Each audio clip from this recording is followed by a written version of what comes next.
사랑하는 여러분, 오늘은 성령님께서 주실 선물이 기대가 되는 금요일입니다. 오늘은 특별히 성령님께서 여러분의 삶 가운데 온유와 절제의 귀한 선물을 주시기를 기도하고 또 축복합니다. 오늘 우리에게 주실 하나님의 말씀, 큐티의 제목은 성전 중심의 인생은 주님이 책임지십니다 입니다. 요즘 저희가 차를 운전할 때 내비게이션이라는 도구를 사용합니다. 제가 예전에 이 내비게이션을 사용해서 늘 가던 곳으로 갈 때 습관적으로 그 내비게이션을 사용해서 간 적이 있는데요. 근데 예전과 다르게 이 내비게이션이 다른 길로 인도를 하는 것입니다. 근데 저는 이제 그것을 무시하고 원래 잘 알던 길이니까 제가 예전에 갔던 그 길로 갔습니다. 그런데 그 길로 가다 보니까 차가 굉장히 많이 막혀서 더디게 도착하게 되었습니다. 알고 봤더니 요즘 내비게이션들의 성능이 좋아져서 실시간으로 교통량을 체크해서 빨리 갈 수 있는 길로 안내를 했던 것이죠. 저는 제가 갈 길을 잘 안다라고 생각했지만 사실은 내비게이션을 따라가는 것이 더 도움이 되었던 것입니다. 우리의 인생도 마찬가지 아닐까요? 우리의 인생을 우리가 참 잘 안다고 말합니다. 그런데 만약 하나님께서 우리의 인생의 길을 바꾸신다면 여러분은 그 하나님을 신뢰함으로 그 길을 따라가실 수 있으십니까? 여러분, 오늘 말씀에서는 하나님께서 내 인생을 책임져 주시겠다라고 말씀해 주십니다. 오늘 그 약속의 말씀을 기대함으로 같이 함께 말씀 앞으로 나가겠습니다.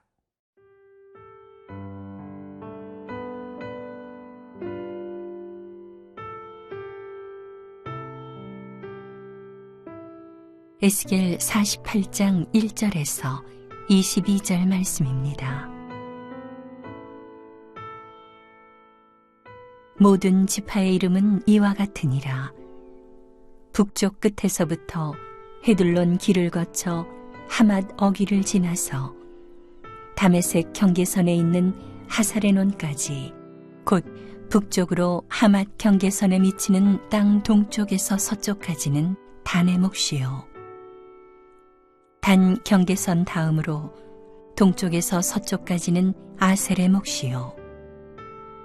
아셀 경계선 다음으로 동쪽에서 서쪽까지는 납달리의 몫이요. 납달리 경계선 다음으로 동쪽에서 서쪽까지는 므낫세의 몫이요. 므낫세 경계선 다음으로 동쪽에서 서쪽까지는 에브라임의 몫이요. 에브라임 경계선 다음으로 동쪽에서 서쪽까지는 르우벤의 몫이요.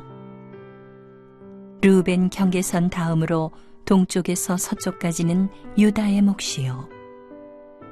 유다 경계선 다음으로 동쪽에서 서쪽까지는 너희가 예물로 드릴 땅이라.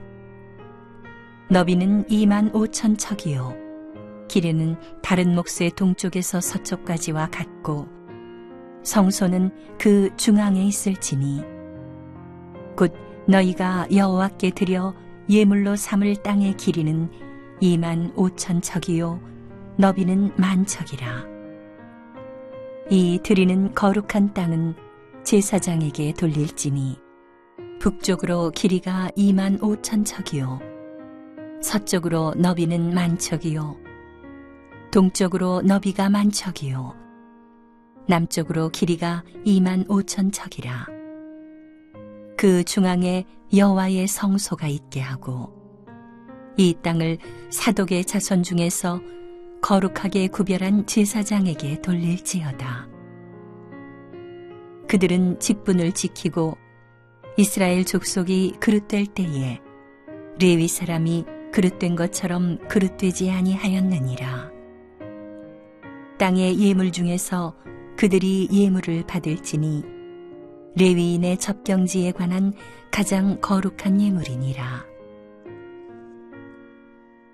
제사장의 경계선을 따라 레위 사람의 몫을 주되 길이는 25,000척이요 너비는 10,000척으로 할지니 이 구역의 길이가 25,000척이요 너비가 각기 10,000척이라.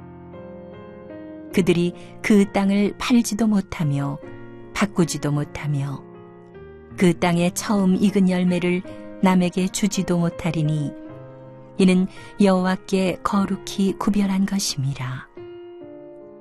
이 2만 5천 척 다음으로 너비 5천 척은 속된 땅으로 구분하여 성읍을 세우며 거주하는 곳과 전원을 삼되 성읍이 그 중앙에 있게 할지니 그 크기는 북쪽도 4,500척이요 남쪽도 4,500척이요 동쪽도 4,500척이요 서쪽도 4,500척이며 그 성읍의 들은 북쪽으로 250척이요 남쪽으로 250척이요 동쪽으로 250척이요 서쪽으로 250척이며 예물을 삼아 거룩히 구별할 땅과 연접하여 남아있는 땅의 길이는 동쪽으로 만척이요 서쪽으로 만척이라.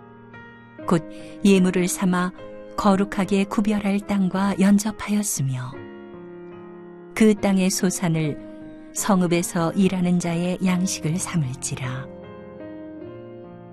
이스라엘 모든 지파 가운데에 그 성읍에서 일하는 자는 그 땅을 경작할지니라. 그런즉 예물로 드리는 땅의 합계는 길이도 2만 5천 척이요 너비도 2만 5천 척이라. 너희가 거룩히 구별하여 드릴 땅은 성읍의 기지와 합하여 네모 반듯할 것이니라. 거룩하게 구별할 땅과 성읍의 기지 좌우편에 남은 땅은 군주에게 돌릴지니 곧 거룩하게 구별할 땅의 동쪽을 향한 그 경계선 앞 2만 5천 척과 서쪽을 향한 그 경계선 앞 2만 5천 척이라. 다른 목들과 연접한 땅이니 이것을 군주에게 돌릴 것이며 거룩하게 구별할 땅과 성전의 성소가 그 중앙에 있으리라. 그런즉 군주에게 돌려 그에게 속할 땅은 레위 사람의 기업 좌우편과 성읍의 기지 좌우편이며 유다 지경과 베냐민 지경 사이에 있을지니라. 앞으로 회복될 새 땅은 하나님의 언약 백성인 이스라엘 12지파에게 분배가 됩니다. 특별히 오늘 말씀은요, 이 이스라엘의 12지파 가운데 북쪽의 7지파에게 그 땅이 분배되는 내용인데요. 북쪽에서 남쪽으로 내려오면서 1절은 단지파, 또 2절은 아셀지파, 3절은 납달리 지파, 4절은 므낫세 지파, 5절은 에브라임 지파, 6절은 루벤 지파, 7절은 유다 지파에게 그 땅이 분배된다는 내용입니다. 여러분, 이 회복의 땅에서 이스라엘의 12지파에게 땅이 분배가 된다는 것, 우리에게 이런 영적인 의미가 있습니다. 그것은 앞으로 우리의 삶 가운데도 장차 우리가 맞이하게 될 그 하늘나라, 그 천국에서 우리에게 그 귀한 하나님의 땅이 우리의 삶 가운데 기업으로 임하겠다는, 나눠주시겠다라는 그 예표가 되는 말씀이기도 합니다. 여러분, 하나님 나라에 가는 것을 여러분은 어떻게 생각하십니까? 그 천국에서 그 삶을 누리는 것, 여러분은 그것을 어떻게 받아들이고 계신지요? 말씀을 한 구절 제가 더 함께 나누기를 원하는데요. 요한계시록 21장 6절 7절 말씀입니다. 제가 한번 읽어드리도록 하겠습니다. 또 내게 말씀하시되 이루었도다. 나는 알파와 오메가요 처음과 마지막이라. 내가 생명수 샘물을 목마른 자에게 값없이 주리니 이기는 자는 이것들을 상속으로 받으리라. 나는 그의 하나님이 되고 그는 내 아들이 되리라.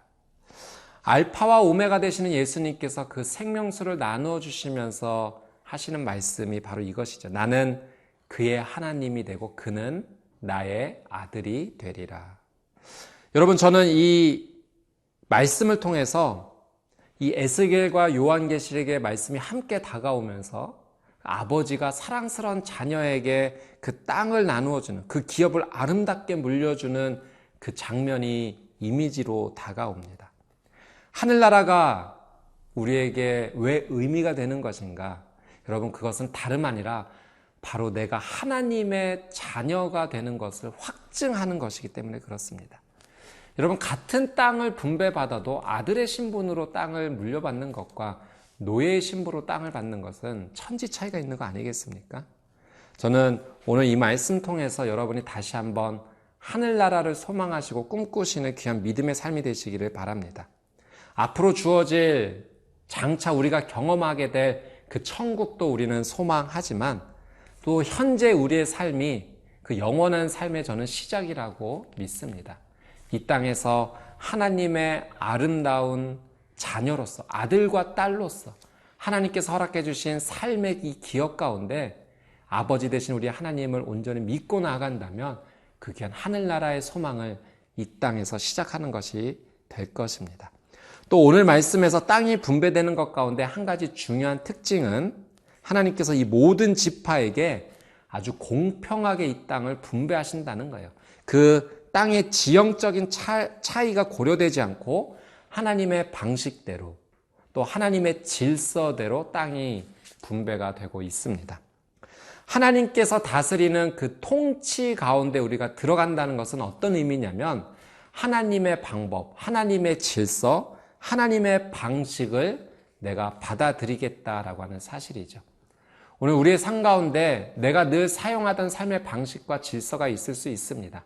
그러나 하늘나라를 살아가는 자의 삶의 모습, 나의 삶의 방식에 앞서서 하나님의 방식과 질서, 하나님의 뜻대로 먼저 행하는 것이 될 줄로 믿습니다. 오늘 그런 귀한 하루가 되시기를 주님의 이름으로 축복합니다.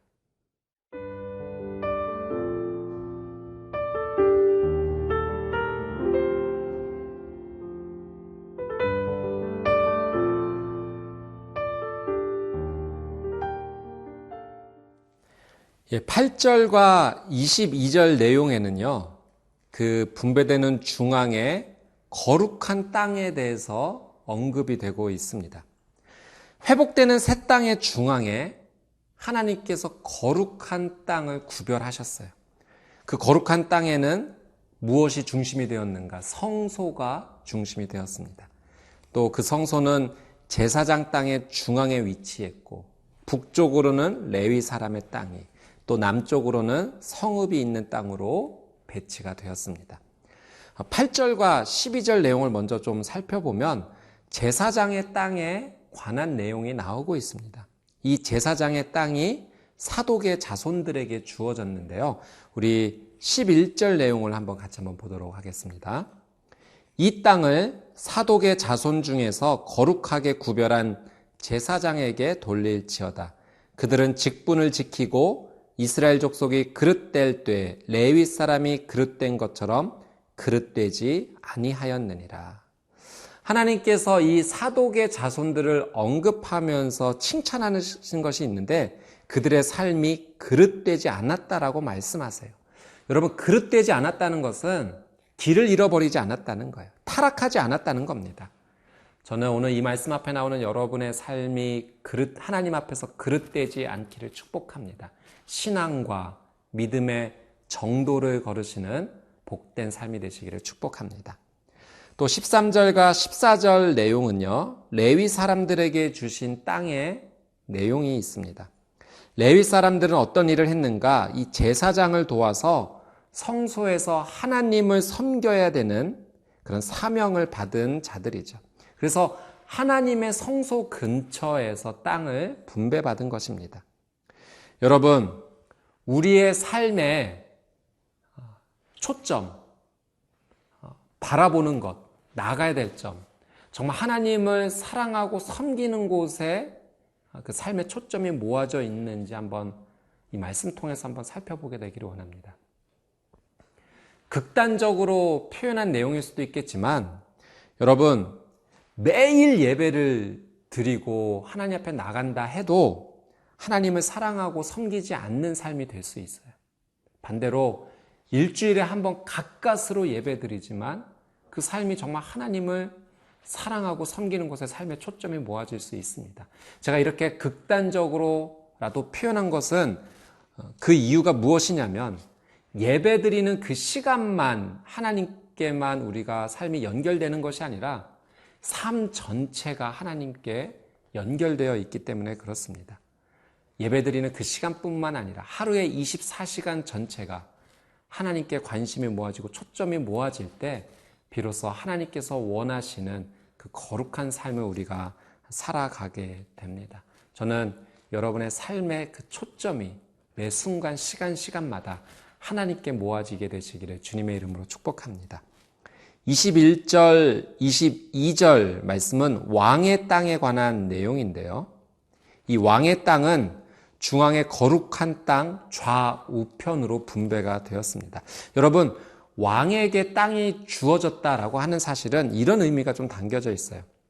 하나님께서 회복하실 새 나라는 왕이 더 이상 백성들의 땅을 빼앗는 자가 되어서는 안 된다는 거예요. 그래서 왕의 땅이 주어진 것입니다. 왕은 오직 공평과 정의로 백성을 잘 다스려야 되는 위치에 있는 것이죠. 여러분, 우리의 삶이 어느 위치에 있든 어느 자리에 있든 리더의 자리에 있을 수 있습니다. 가정에서, 직장에서, 삶의 형편의 자리에서. 하나님께서는 오늘 우리가 리더의 자리에서 어떻게 살아야 될지를 말씀해 주세요. 공평과 정의로 하나님을 사랑하고 예배하는 자의 삶의 자리, 그것이 바로 오늘 우리가 걸어가야 될 신앙의 정도입니다.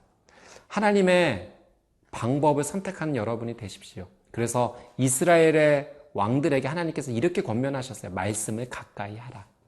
여러분, 우리가 하나님의 말씀을 가까이 할 때 하나님이 원하시는 귀한 뜻대로 이 땅에서 하나님 말씀하신 그 신앙의 올바른 길을 걸어가게 될 것입니다. 기도하겠습니다. 사랑하는 주님, 하나님께 더 가까이 나가는 삶이 되기를 원합니다. 주님 앞에 내 삶의 모든 관심과 초점이 모아지게 되기를 원합니다. 하나님의 말씀에 순종하는 인생 되기를 원합니다. 하나님께서 약속하신 그 놀라운 은혜의 삶을 누리게 하여 주옵소서. 감사드리며 예수님의 이름으로 기도드립니다. 아멘.